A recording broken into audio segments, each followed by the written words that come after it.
Welcome to Cold War Conversations, the home of real stories of the Cold War. She said that was imperialist propaganda and probably financed by the CIA, and she just dismissed it. But it never got that icy, and actually, I think she was kind of almost grateful that someone was taking an interest in her. This is Cold War Conversations. If you're new here, you've come to the right place to listen to first-hand Cold War history accounts. Do make sure you follow us in your podcast app so you don't miss future episodes. In this short Cold War Conversations bonus episode, I speak with Jon Benjamin, who recounts his 3 long meetings with Margot Honecker while he was British ambassador to Chile. Margot was the unrepentant architect of East Germany's education system and third wife of longtime East German leader Erich Honecker. It's an amazing opportunity to hear firsthand from someone who debated directly with Margot about the rights and wrongs of the East German system. You can read more about his meetings at History Reclaimed, and you can find a link in the episode information. I'm delighted to welcome Jon Benjamin to our Cold War conversation. Well, I studied German at university, and as a result of that, even at A-level, in fact, when I was doing German, I used to go for the summer to improve my German, and I went to West Berlin for the first time, maybe when I was about 17 or so. And then at university, I did German, and the chance came up at the University of Surrey for a kind of exchange that existed with East Germany. There weren't many between the UK and East Germany then. I think they were mostly one way. It was British students going to East Germany, obviously not too many allowed back in the other direction. But I'd already developed that fascination with recent German history anyway, and with East Germany having been on day trips when I went to West Berlin. And when that chance came up, I spent a few weeks there. I went twice actually, but the time I went for longest, I was working in sort of the state translation agency, helping them with some translation that was fixed through the university. And then I had a little while at Humboldt University, only a few weeks really. But and living in East Berlin, and that was 83 and 84.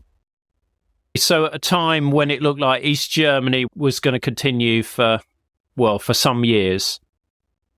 Yeah, in fact, looking back, that was probably quite a high point for East Germany, or at least it appeared to be.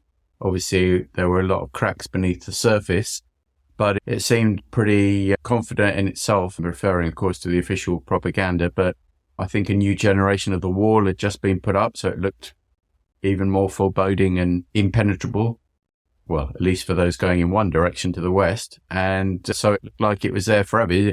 Nobody of any description would have predicted then in 83, 84 that by the end of the decade, it would be gone, effectively. Absolutely. So how on earth do you end up meeting Margot Honecker? Yeah, so years and years later, and in fact, I had one interlude that was quite funny. So I joined the diplomatic service, and after university, I think getting through vetting was a bit more difficult than it would have been otherwise because of my stays in East Germany, so it took a bit longer. But there was a guy who was from the staff of the Central Committee who kept an eye with the Stasi or for the Stasi on all these Western students. There weren't many of us, handful, who were studying there and working in the state translation agency. And ostensibly, he was a real kind of party hack, and he spoke like a kind of Marxist academy manual. And he dressed in Soviet suits and ill-fitting shoes and smoked those Soviet clove cigarettes and never seemed to wash his hair and all that sort of thing. And anyway, so that was 83, 84. So this is just a little interlude. Years later, after I joined the Foreign Service, I had a couple of postings, and then I was back in London in the beginning of 92 and ended up being the head of section for Central Asia and the Trans-Caucasus, all these countries which had just come, for the most part, completely unexpectedly out of the Soviet Union, become independent. And in those days, 92 into 93, basically, there were no direct flights really from anywhere in Western Europe. You still had to go through Moscow to get to Uzbekistan or Kazakhstan or Georgia, It was only after the direct flight started. And one day I'm sitting at the bar in Sheremetyevo Airport in Moscow for yet another long delayed Aeroflot flight. And I saw this guy, at least I thought I did, saw this guy from the East German Central Committee. But then I looked at him and I wasn't sure, because he was immaculately dressed. He had like a made-to-measure Italian suit on and fantastic shoes, and was fantastically coiffured, and a silk tie and everything. So I thought, no, it can't be him. Anyway, I went back to reading my book or whatever I was doing. Now, a few minutes later, I noticed him looking quizzically at me, and I thought, well, if I'm looking quizzically at him and him at me, it must be. So I went up to him. I said, are you the guy in East Berlin, 1983, 84? He said, yeah, were you one of those foreign students?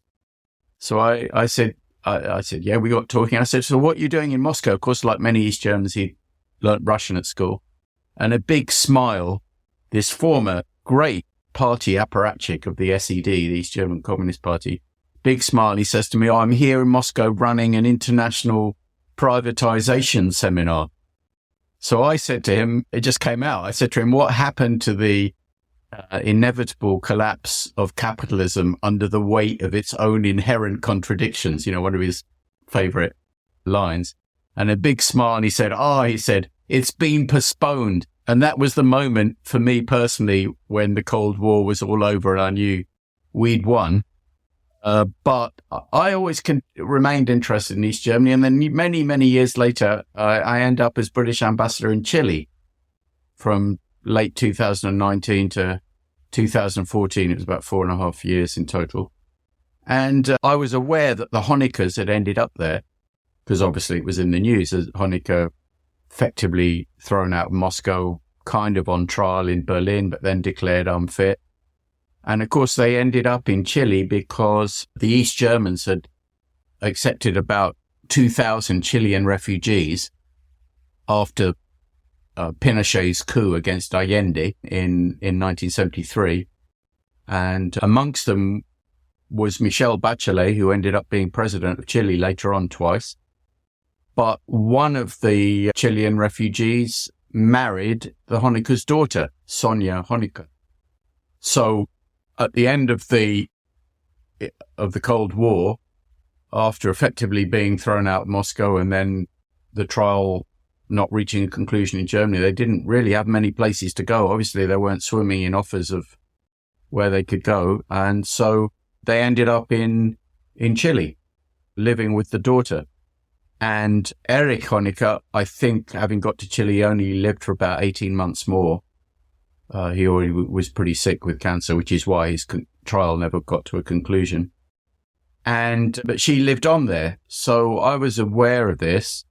And when I got to Chile, after a while, I think I saw something on the TV about her, and I was reminded that she was there. I'd forgotten, I think. But the TV report itself said that she effectively lived the life of a hermit, really. And remember, Ian, this is 20 years later, right? Almost, pretty much, exactly, after she turned up there. She still didn't speak a word of Spanish. Her daughter and others interpreted for her. And the television report said, accurately, I believe, that she'd effectively turned into a bit of a hermit. And she had a very few friends, some of the Chilean emigres who spoke German after living in East Germany and had gone back.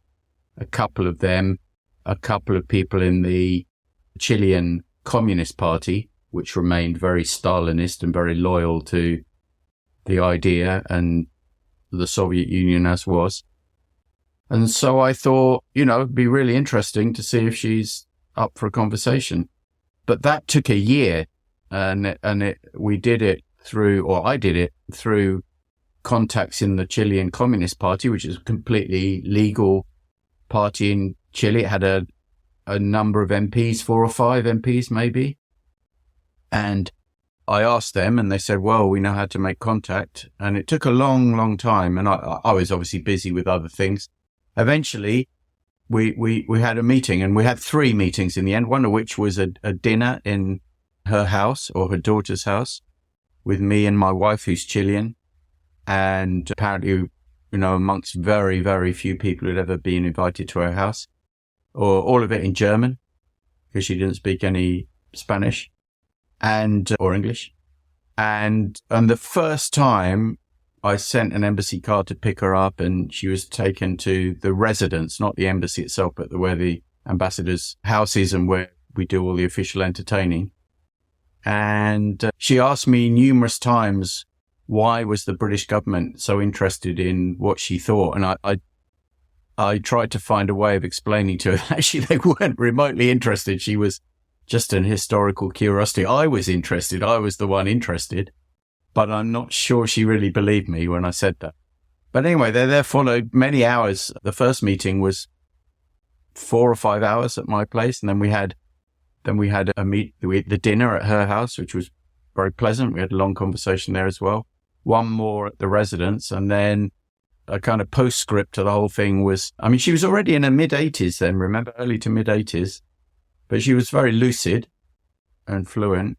And then I invited her to my farewell party when I left as ambassador in January 2014. And the look on the faces of a lot of the guests was a joy to behold. She was already a bit frailer by then. And funnily enough, at my farewell party, I saw her greet, although obviously I wasn't part of the conversation, but the Pinochet's daughter, who was a local councillor for the borough of Santiago that the embassy was in. So it was a totally legitimate reason to invite her and all the other local councillors. And so I think to the enormous surprise of both of them, they met each other there. But we had hours and hours of conversation about East Germany, about Marxism, communism. And it was a very remarkable kind of experience. And what are the sort of standout moments that you remember from those conversations? I have written an article about this, Ian, which you maybe can link to, which is on History Reclaimed, is with the place it's been published. So if you can link it, people can read in more detail there. The highlights really was she didn't really give an inch at all on anything, was the first point, and didn't really concede any ground that other than a recognition that the SED, the Communist Party, the government of East Germany, had made certain mistakes in terms of managing issues, though not of theory, only of common human fallibility in implementing the theory, if you like, and a very firm defense of why the wall was necessary and the policy against escapees, including shoot to kill for many years, as you know. A solid defense of why the Stasi were necessary, the sword and shield of the Republic, as she constantly insisted. And so, in that sense, she never gave an inch at all. That was the first thing that struck me. The second thing that struck me very much was her fury at Mikhail Gorbachev. And it was almost, I mean, she didn't literally, but it was figurative, like she spat on the ground every time she mentioned his name, you know, with as a kind of beneficiary of all the benefits of Soviet socialism, who then betrayed the system that had brought him up and educated him and given him so much power and privilege, that he destroyed it. Very colourfully, I remember her saying very forcefully that in retrospect, Gorbachev being put in charge of the Soviet Union was like a pope being elected at the Vatican, who then declared himself in favour of, you know, gay marriage and abortion, thereby undermining the very principles of the institution and the philosophy behind it. So that is another thing I remember very, very much, how full of rage she was about him and what he'd done to the Honeckers personally, including by undermining them right at the very end at the 40th anniversary celebration, where by what he didn't say, he undermined the Honeckers with the demonstrators right outside the Palace of the Republic where they were celebrating the anniversary. And then I guess the third thing is, I feel like I really met a living embodiment of, you know, that expression, the banality of evil, Hannah Arendt's phrase. because, I mean, she was by then in her mid-80s. And don't forget that she far from was just the wife of Erich Honecker. She was the Minister of Education of the GDR for quarter of a century, basically, if not a bit more, and in charge of indoctrinization through the education system. And as such, she ran very punitive kind of correctional centers for young people who'd stepped out of line or weren't ideologically sound. Reputedly, she was the one who ordered that the children of dissidents, imprisoned dissidents, be taken away and offered up for adoption to other families. So done some pretty terrible things herself.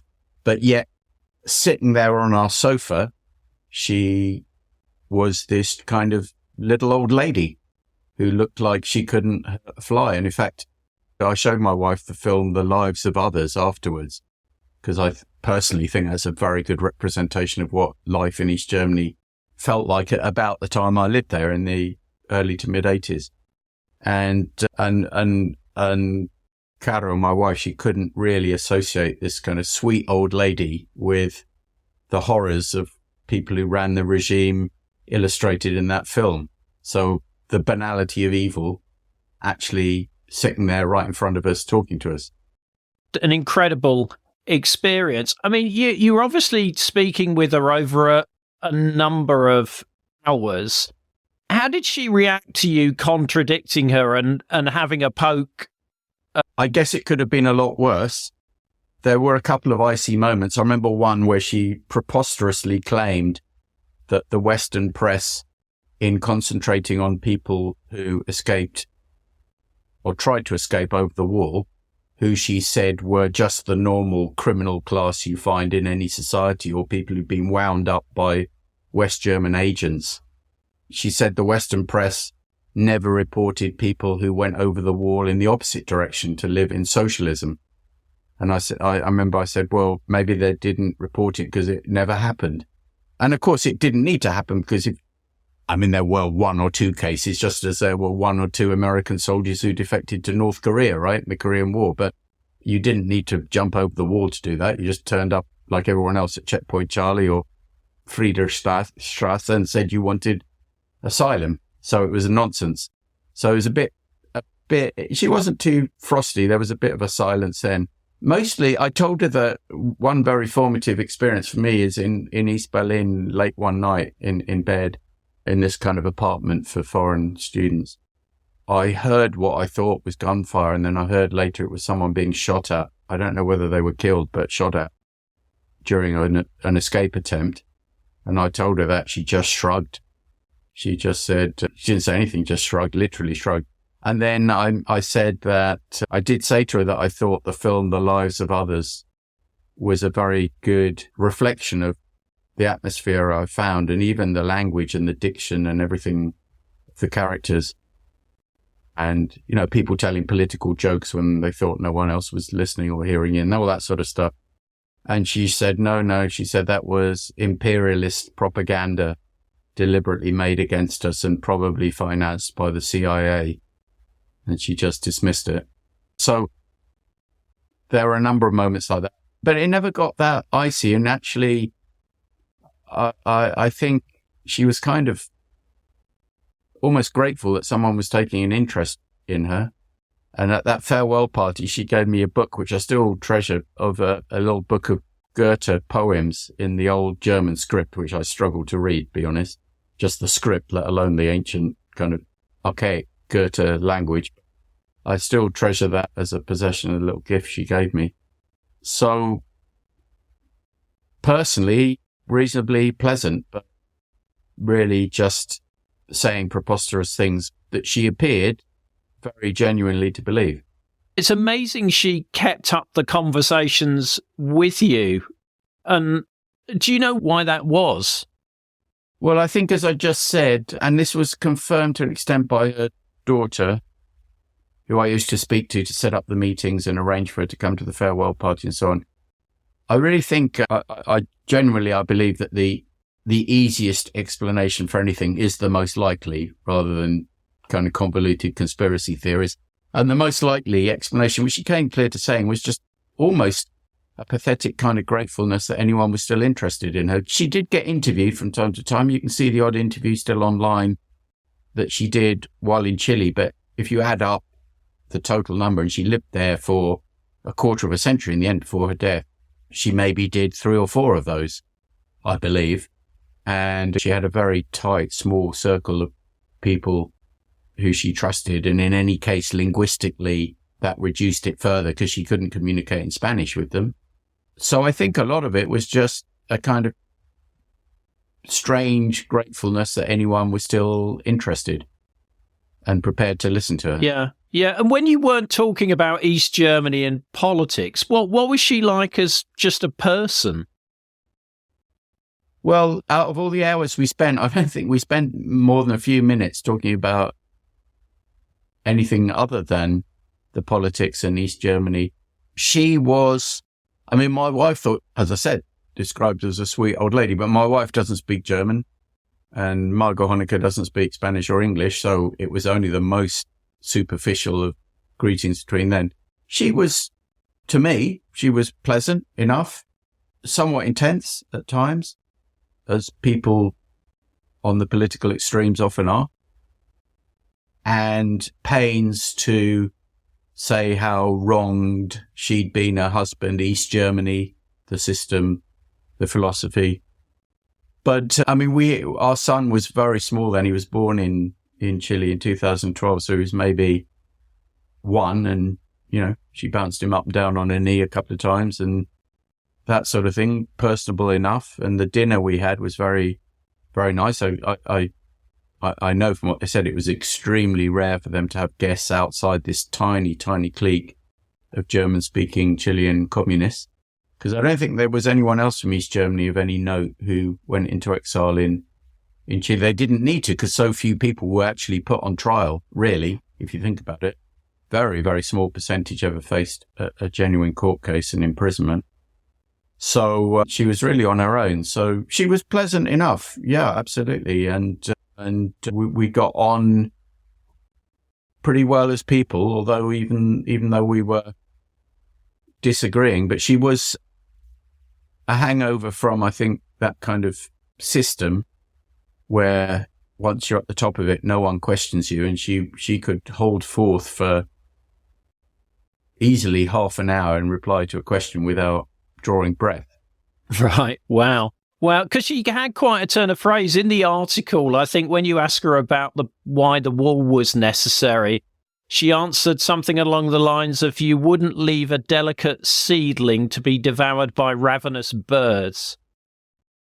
I mean, I sense phrases like that where she didn't suddenly invent them in the moment for my entertainment. I get the feeling either she or maybe her husband had come up with them.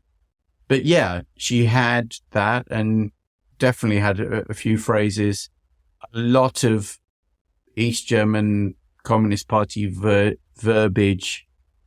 West Germany was the class enemy. And she talked about internal class enemies who never accepted socialism and were trying to undo it. The language was pretty much what you'd expect a kind of Politburo member in the late 70s or early 80s to say, really. And as I said, very colourful on Gorbachev, very heartfelt, and definitely felt personally betrayed by Gorbachev and the government that he led. Yeah, but I mean, there were moments which I think I tuned out and didn't really take note of. She could rattle off statistics about how much social housing the East German government had built for the workers and peasants, year by year during the 1980s. I mean, there was a lot of that as well, which I probably tuned out from. But I mean, again, she was mid-80s, so she was on the ball. Did you question her about the economics in terms of the fact that East Germany was bankrupt because it had been borrowing money from the West? Yes.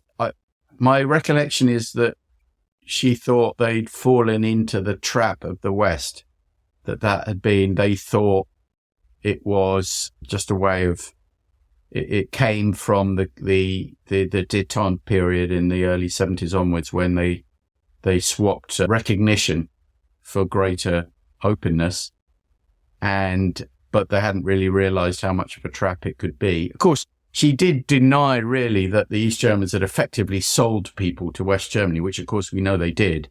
She didn't accept it in those terms. But she really blamed Gorbachev also for kind of turning off the taps, so the Soviet largesse and support was suddenly not there at the end. And so she was very scathing about West Germany. She seemed to think that its sole purpose to exist had been to undermine East Germany, basically. Of course, I should add, Ian, that I delicately raised this with her daughter, actually. And she kept talking about, die Bundesrepublik and Westdeutschland. And of course, that didn't stop her from, this is nearly 15 years ago now, right? 13 years ago or so. It didn't stop her from happily pocketing 1,000 euros a month in a German pension from the United German government, which is what she lived off. But of course, in Santiago, in Chile, in 2012-13, 1,000 euros was perfectly decent amount, particularly when you're living in your daughter's house and don't have any rent. Very nice. So I think in terms of, she certainly wasn't struggling herself economically, thanks to a pension from the West German government, or what she would have considered to be the West German government. And when she died, did you send condolences or stay in contact with the family? Yeah, I'd sent a message to her daughter, I recall. By then I was in Ghana in West Africa, where I went next. I think she acknowledged it. I'm not sure, but of course, I think that's just normal. Someone dies and the family receive hundreds of messages, and no doubt they did from diehards in East Germany too. So I doubt she replied to anyone in any great detail, and then we lost track of each other after that. The episode extras, such as videos, photos and other content, are available via a link in the episode information. The podcast wouldn't exist without the generous efforts of our financial supporters, and I'd like to thank one and all of them for keeping the podcast on the road. The Cold War conversation continues in our Facebook discussion group. Just search for Cold War Conversations in Facebook. Thanks very much for listening, and look forward to seeing you next week.